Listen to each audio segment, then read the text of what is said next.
So in this video, I'm going to go over how making up stories about your son or other people can cause serious harm to their health.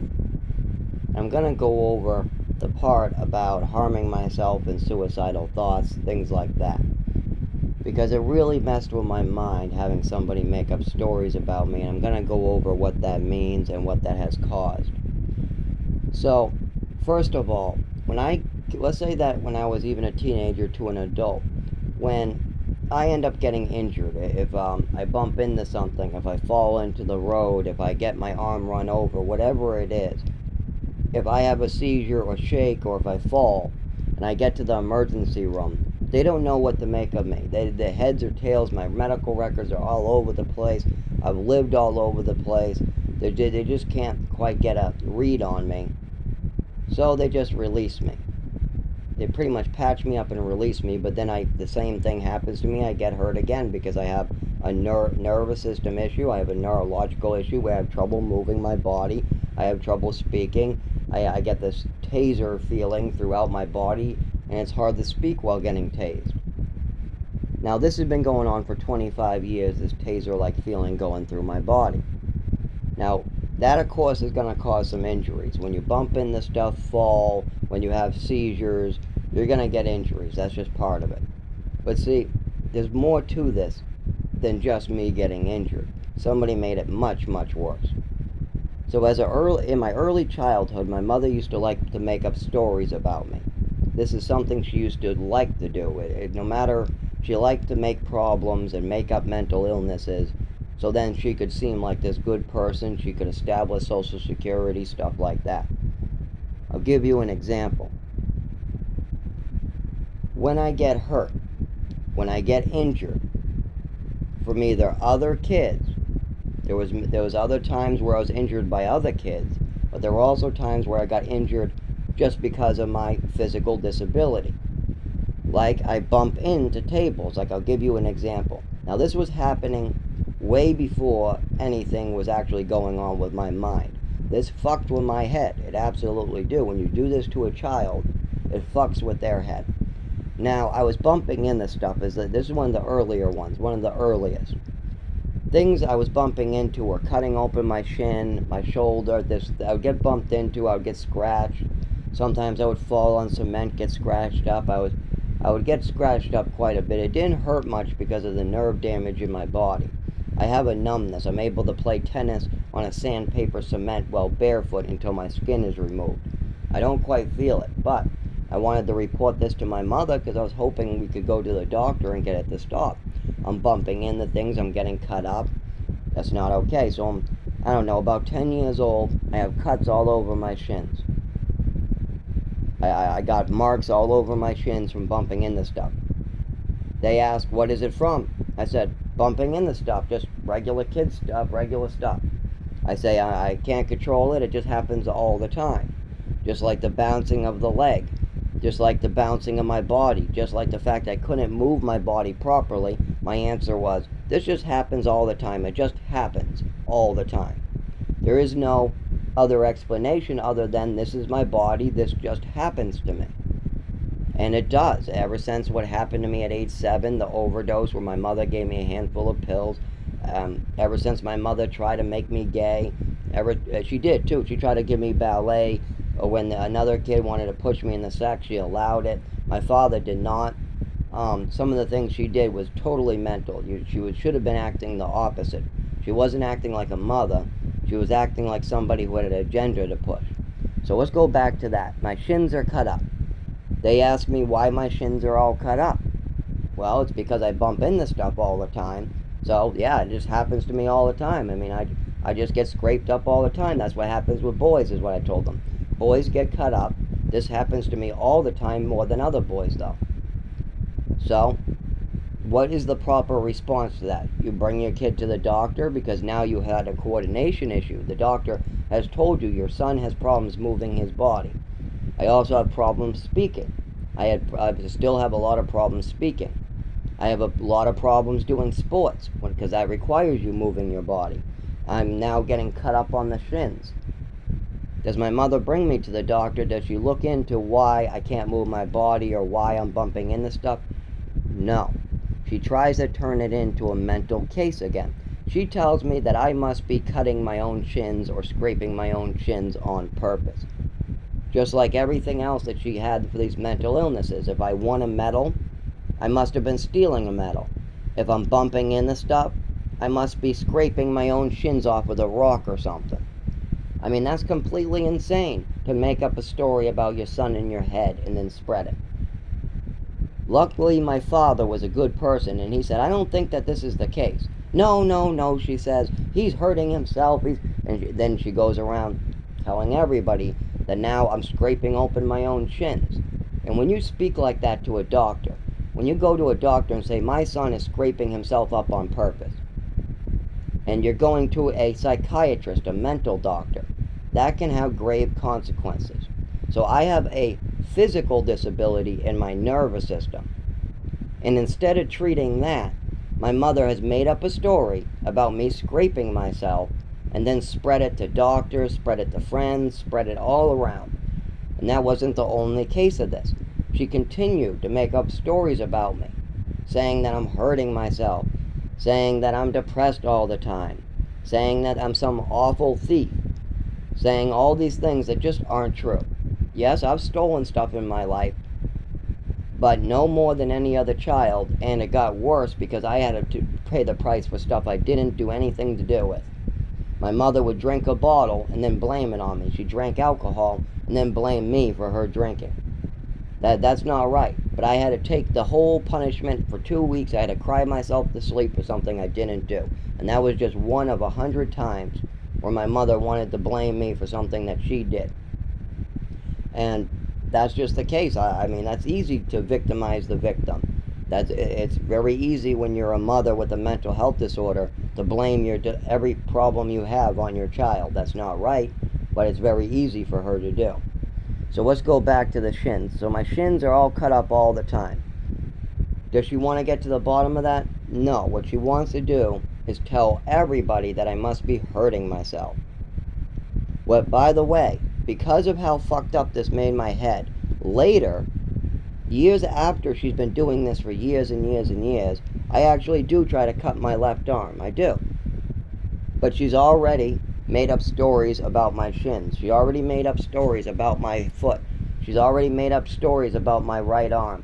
She's already made up stories in Texas. She already made up stories over and over and over. She's made up so many stories about me that I can't even think straight. And so, of course, when she blames me for her drinking, then I try drinking after. When she says I'm hurting myself in my own shins and my own back of my foot, I end up hurting myself. And this was going on for years. She was just doing it. I didn't know what to make of this. I had no idea what was going on. And it fucked me up in the head. I was making decisions that were bad. I should have never tried any of this stuff. But then again, I'm admitting to my part in this. I'm giving people ammo that are probably going to twist it. Because I'm admitting to cutting my own left arm on one occasion, they're going to twist that and say, well, that means he must have been doing all of it. No, it doesn't. The injuries that I were receiving were very obviously not self-inflicted. They were on the shins. They were a rusty fence cutting me on the back of the foot. It was me falling out of the tree and having a tree scratch me about 1.5 feet long. And these are with witnesses. This is with people telling my mother, hey, that's not the case. Hey, there's something wrong with your son's physical body. Hey, no, that's not what happened. And you know what my mother used to do? I don't care what you say, he did it. And then she would go around spreading this to doctors even more. So what happened? I was drugged. Then I would be given drugs. And then I would develop depression. A lot of these drugs I was being given, on my mother's word, then caused more mental disorders like depression, actual suicidal thoughts. But I would never try to kill myself with a razor blade. I was always thinking about drugs. If I'm going to kill myself, it's going to be with pills. Those pills were killing me already.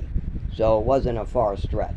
And there was only one attempt in my whole childhood, and that's when I took some aspirin. I was in trouble for stealing money. My neighbor told me to take money because he wanted to sell me something. I told him I had no money. He said, just go in your mother's wallet and take it. And I was stupid because I jumped. When my neighbor said jump, I said how high, and I went over, took the money, and gave it to him. That was a big mistake. I was in trouble for it. That was one time where I actually did steal something, and I have no problems admitting to my part in anything in my life. But see, other people aren't the same. I take responsibility for my actions, no matter the consequences. But other people want to hide their actions and make sure that they never have to pay for what they did. And that's a problem. But anyway, so I did that, and I got very depressed at nighttime. Now, here's the funny part. During the day, I was processing it just fine. Then my mother, that night, gave me a handful of pills. I went to bed. The pills started kicking in. I got really sad, really depressed. I started thinking real funny from all the pills. And then I went into the cabinet and took about 5 aspirin, thinking 5 aspirin would kill me, or 6, or it was anywhere from 5 to 7 aspirin. I actually don't remember counting, but I remember seeing it. I can picture it in my hand. Then I go and I'm getting more depressed from the medication. So my father goes in, and I tell him, I'm once again, I believe in honesty and taking responsibility for your actions. So my father walks in, and I tell him, I just took some medicine and just tried to commit suicide. And I'm at an age about 12 maybe at this point. So I go to the emergency room, I get all the black tar, all that stuff. I get that black tarry stuff that they call charcoal. And I go back home. But did they report that maybe that depression came right at nighttime, right after I took pills? No, during the day, because keep in mind, I was in trouble before this. I was in trouble all day long. But I didn't try to do anything like this. I was able to control my thoughts, and I was able to do a little better. The medications would still last and screw me up, but they weren't doing serious damage. But then my mother gives me a handful of pills again at nighttime, tells me to take my medication, and I go through a spiraling depression, and I decide I should go take some aspirin. Now on the back of that medication it says, may cause suicidal thoughts and depression. Well, of course, I'm in trouble downstairs, and I have not taken any medication, and I'm thinking straight. You give me a bunch of medication, and all of a sudden I'm going into the closet to take aspirin? Did you tell the doctors that you gave me medication 1 hour to 2 hours before I tried to do these things? Did you tell them anything about the medication and the side effects? No. I mean, yeah, if I was depressed, that would be a lifelong thing. That would be something that would be day, night, doesn't matter. It should not only be happening to me 1 to 2 hours after I take pills. If it's happening 1 to 2 hours after I take pills, and then all of a sudden it clears up later, and then when I take these pills again, it comes back, and then it clears up later, and then I take the pills again, and then you can see how this ends up. That is very important to tell the doctors. My son is developing suicidal thoughts right after taking the medication. These literally was right after the medication, every single time. There was hangovers in the morning. There was times where I was passed out. I'm not even kidding. I was working as a teacher's aide, right? And I was getting passed out in the morning. I used to pass out on the bus from all the hangover and the effects of these pills. They were awful. The pills that I was being forced to take were terrible and causing terrible things in my body. But this is later. This aspirin event, where I try to commit suicide after taking a bunch of pills that my mother forced me to take that have side effects like depression and suicidal thoughts.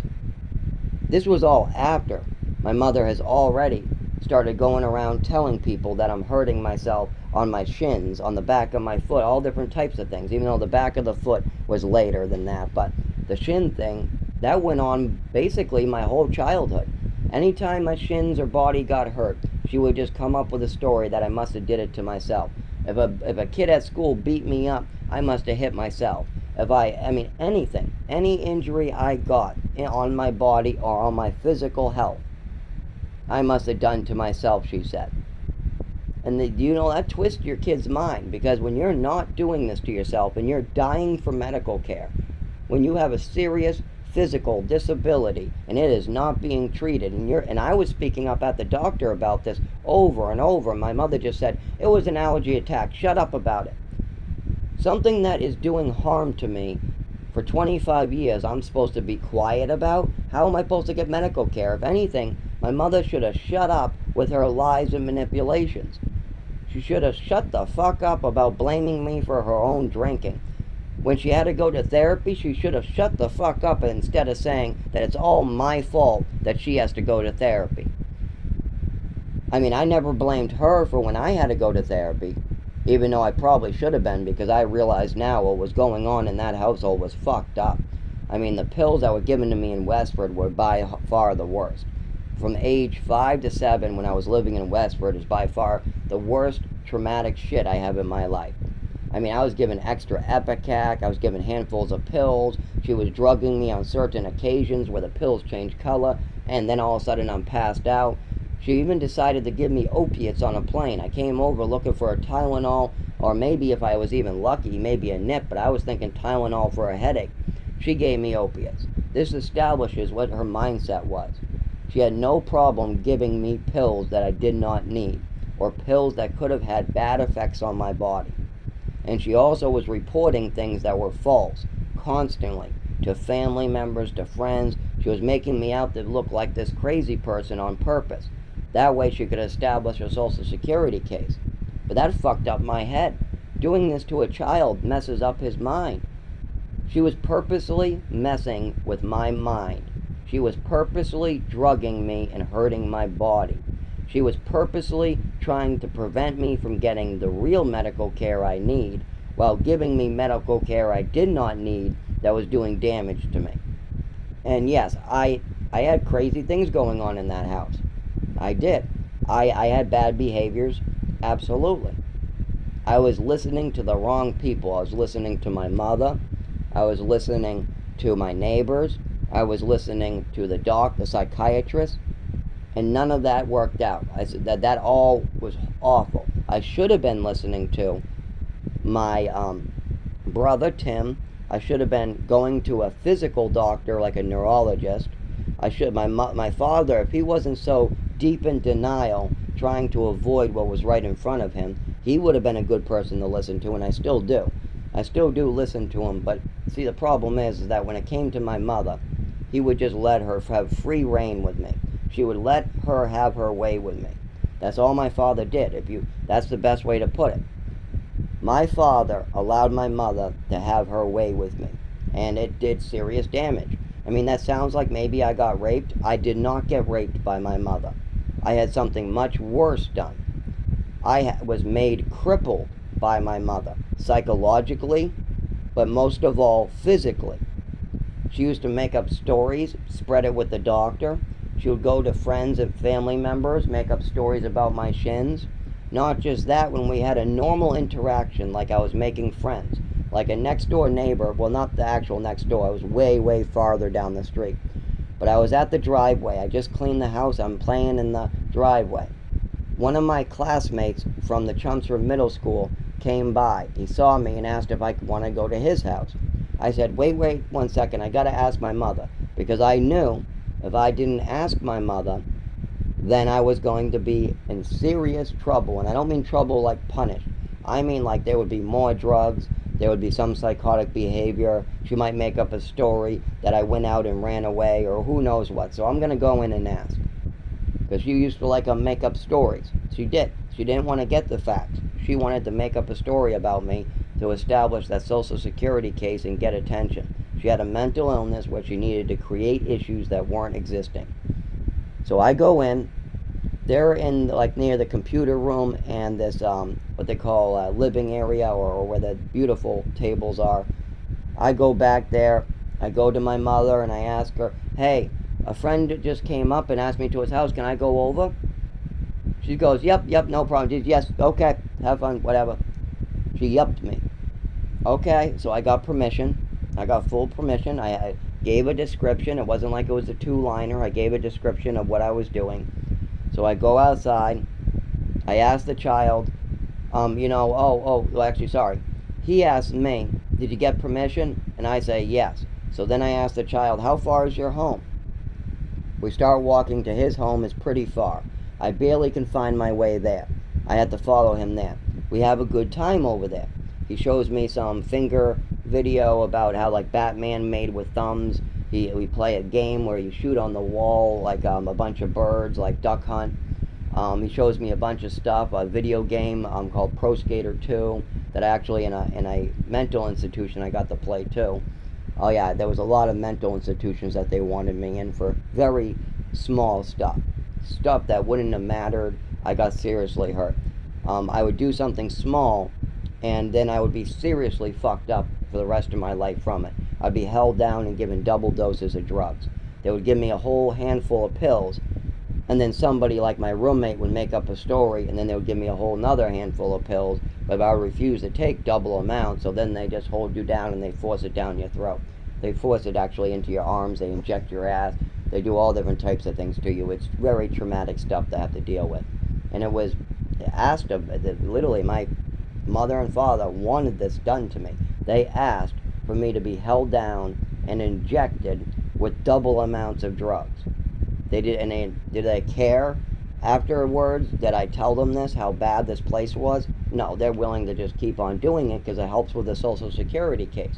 Anything they can twist, they will twist. If I'm trying to see if a slug is fireproof playing with matches, I'm not just playing with matches. I must be hurting animals, and I must be some psychotic serial killer, and I'm going to have to be held down and injected, and I'm going to need double amounts of meds, and I'm going to need to be beat up, and I'm going to need to wake up with kids crawling in my bed, all these type of horrible things. That's going to have to happen, because that helps them establish a Social Security case. But anyways, back to the kid. So I asked permission from my mother to go to a friend's house. I went to the friend's house. You know what my mother did? She started screaming up and down the street in the car, knocking on people's doors, asking if they've seen my son, screaming on the top of her lungs when she gave me permission to leave in the first place. And she knew this. See, what happened was I asked her for permission. She gave it to me. After I left to go to see my friend, who I'm now establishing for the first time a friendship, she wanted to turn this into something else. She did. She needed some fun for today. So her fun was to make up a story and then blame me. Because my mother, she knows that she gave me permission to go over there. I had a conversation with her. I asked for permission, and I went like I got permission to do. But my father, he might have not overheard me. So now she can have fun twisting me again. So I end up walking home, right, with my new friend. I'm walking home. All of a sudden, my mother starts screaming rolls down her windows, starts screaming at the kid, you go home, get the fuck out, go home. Screaming at my new friend to go home without asking him anything of what's going on. Because my new friend was there when I came in and asked for permission. So, totally he has to go home. Then she screams at me that I'm running away and trying to get me to believe it. And I tell her, no, that's not true. I came in, looked you straight in the eye, and asked for permission. And you said, yes, no problem, go have fun. That is not a no, and I did not at all run away. I asked for permission to go see a friend. But you know what she did? She twisted that and told everybody that I ran away. Everybody. She went around telling everybody I ran away, when the truth is, I asked for permission to hang out with a friend. That's it. I asked my mother for permission, and then I went to a friend's house with permission from my mother. A new friend who I was just establishing in the neighborhood. This could have been a lasting relationship. I have had by the way, my mother scared away every other friend I've ever made. Literally, our household has scared away either the parents or the kids. Like, my next door neighbor didn't like the alcohol in our house. As soon as I said I took my first sip of beer, she wanted nothing to do with my family. But it wasn't just that. There was a lot more going on. They were very cautious of our family because my mother was psychotic and other people saw that. So I'm finally getting a friend, and she screws it up again. She totally acts psychotic. She makes up stories about me once again. And now she's going around telling everybody I ran away, what's not true. These things happened over and over, and it messes with a kid's mind. Now I miss out on a relationship. That could have been a lasting friendship. But because of my mother's storytelling, because of her actions, I didn't get to have it. And maybe she didn't hear me. Maybe she was just yupping me. But we had a whole conversation in that, near that computer room door. The little computer room, it was right around there. We had a whole conversation about it. And then I'm not thinking, of course, I'm not thinking there's any problem. I left the kid in the driveway. I go in, I ask for permission. I have a whole conversation with my mother, telling her what I'm about to do. She gives me permission, and I leave. So I don't think there's any problem here. Obviously, there shouldn't be. But my mother wanted to make up a twisted story again. And I'm not sure if it was on accident that she really just forgot that she had a whole conversation with me about this, or maybe, just maybe, she was bored and she wanted more attention, and she decided it was a great time to make up a story again. And she wanted to drive up and down and make a big deal out of nothing, like she did a lot of the time. If I'm bumping into stuff, she'd make up a story and say I'm cutting